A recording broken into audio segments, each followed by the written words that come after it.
주시는 은혜에 감사하는 오분 묵상입니다. 오늘은 누가복음 23장 39절에서 43절로 죽음의 순간 두 행악자의 서로 다른 요청이라는 제목으로 오분 묵상 시작하겠습니다. 내용 관찰 첫 번째 질문입니다. 예수님과 함께 십자가에 달린 두 행악자는 각각 예수님께 무엇을 요청합니까? 한 행악자는 예수님을 비방합니다. 왜 비방했을까요? 그의 조롱 섞인 요청을 보면 알 수 있습니다. 그는 예수님께 네가 그리스도가 아니냐, 너와 우리를 구원하라 라고 비웃습니다. 오늘 본문의 이전 단락에서 군인들과 지도자들도 예수님께 자기나 구원하라고 하면서 조롱합니다. 이 세상 사람들이 생각하는 메시아는 자기 자신을 구원할 줄 알고 사람들도 세상 속에서의 문제와 어려움에서 구원하는 자이죠. 그래서 연약한 모습으로 십자가에 달려있는 예수를 보며 자기도 구원 못한다고 사람들이 비방을 하고 있는 겁니다. 여기서 비방하다는 신성모독적인 의미를 담고 있습니다. 예수님께서 그동안 전파하셨던 하나님 나라에 대한 모독이기도 했죠. 그러나 또 다른 행악자는 달랐습니다. 그는 자신의 형벌을 달게 받으며 무엇보다 자신의 잘못을 인정합니다. 그리고 그는 예수가 자신의 나라에 들어갈 때에 자기 자신을 기억해 달라고 요청합니다. 두 번째 질문입니다. 예수님께서는 죄를 회개하고 도움을 구한 행악자에게 어떤 말씀을 하십니까? 이 자신의 죄를 회개하고 도움을 구한 행악자에게 예수님은 오늘 네가 나와 함께 낙원에 있을 것이다 라고 말씀하십니다. 영과 묵상입니다. 회개한 행악자가 예수님께 자신을 기억해달라고 요청한 이유는 무엇입니까? 이 마가복음에 의하면 예수님과 함께 십자가 처형을 받는 두 사람 모두 예수님을 욕합니다. 그런데 누가는 이 마가와 달리 한 행악자의 변화를 주목하죠. 이 십자가 형벌을 받는 행악자들은 저항 운동을 하는 정치범으로 이해할 수 있습니다. 왜 누가는 이 한 행악자의 변화에 주목할까요? 예수님은 군인들과 군중들, 지도자들로부터 모진 조롱과 구타를 당하셨습니다. 그런데 예수님은 그런 상황 속에서 이렇게 말씀하시죠. 아버지, 저 사람을 용서하여 주십시오. 저 사람들은 자기네가 무슨 일을 하는지를 알지 못합니다.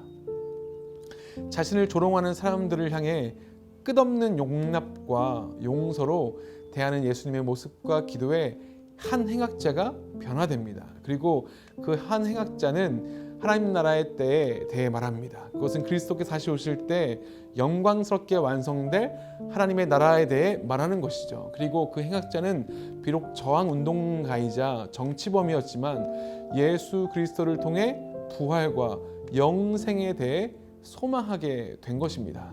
느낀 점입니다. 죽음을 앞둔 두 행악자의 서로 다른 요청을 보며 무엇을 느낍니까? 이 두 행악자 모두 세상을 변화시킬 저항 운동가이며 정치범이었습니다. 그들의 노력은 실패로 돌아갔죠. 결국 그들은 예수님과 함께 십자가에 달렸습니다. 그리고 거기서 모진 폭력과 조롱에도 용서하시는 예수님을 만납니다. 그중 한 행악자가 반응하기 시작합니다. 그리고 예수님에게 영생에 대해 묻고 자신을 기억해달라고 요청하기 시작하죠. 그것에 대한 예수님의 대답은 바로 이것입니다. 오늘 네가 나와 함께 낙원에 있으리라. 우리가 여기서 주목할 단어는 오늘입니다. 오늘은 때를 의미하기도 하죠. 하지만 하나님이 가지신 구원의 의지에 대한 즉각성이라고 할 수 있습니다. 예수님은 십자가 위에서 잃어버린 자를 만나셨죠. 그리고 삭개오에게 하셨던 것처럼 오늘 구원과 낙원이 한 행악자에게 임한 겁니다.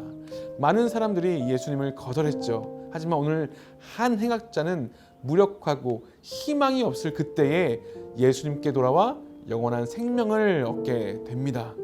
이 결단과 적용입니다. 나는 영적 문제와 육적인 문제 중 어느 것에 더 치중하고 있으며 그 문제는 무엇입니까? 오늘 삶의 우선순위를 영적인 일에 먼저 두기 위해 무엇을 실천하겠습니까? 하나님의 나라는 이런 무력하고 희망 없는 사람들을 찾습니다.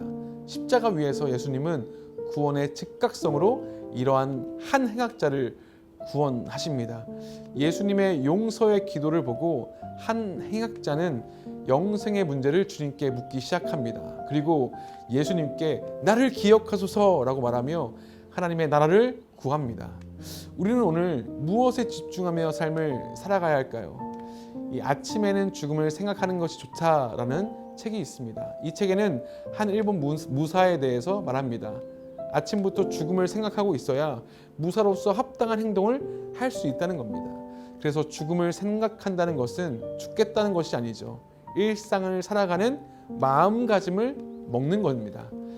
이것을 신앙으로 가져오면 죽음을 생각하는 것은 곧 영생을 사는 것이죠. 그리고 영생을 기억하면 일상에서의 하나님의 나라를 누리고 살아갈 수 있을 겁니다. 그래서 오늘 죽음을 묵상하며 죽음을 극복하시고 십자가 위에 한 행악자를 살리셔서 하나님의 나라를 이루시는 저와 여러분 되시기를 축복합니다. 이 시간 함께 합심하여 기도하겠습니다. 주님, 오늘 하루 세상 소망이 아닌 하나님의 소망을 구하며 살게 하소서. 주님, 오늘 하루 나의 삶 가운데 하나님 나라의 일을 우선순위로 두고 살게 하소서. 우리 거룩한 문 성문교회 환우들을 치유하시고 또 생계의 어려움을 가지고 있는 성도들을 회복시켜 주시옵소서. 함께 기도하시겠습니다.